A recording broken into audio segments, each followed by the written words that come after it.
Neno la Mungu linasema kuna kijana mkubwa ndoa ambao unaingia na Mungu ataona. Pole na dinyo shage. Mimi tarudi kwa Kiswahili. Hiyo heshima. Sometimes it's difficult because even me I'm a Kenyan, lakini when it comes in naitwa mzungu, saa nyingine naitwa Kikuyu, but I'm a Kenyan. Na hasa ikifika wakati ya siasa ndio tuna hii mambo ya ukabila.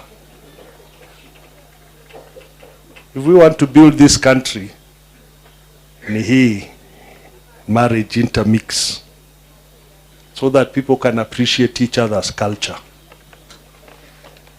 so that we can build one country together. Na hasa wenye shida ni wazee, na nikisema wazee hata mimi niko kwa hiyo group. Because when the most important decision has to be made, we retrogress and think backwards. But if we think forward, we think what our children would like to have as a country, then we can plan for them and enjoy the time we are planning.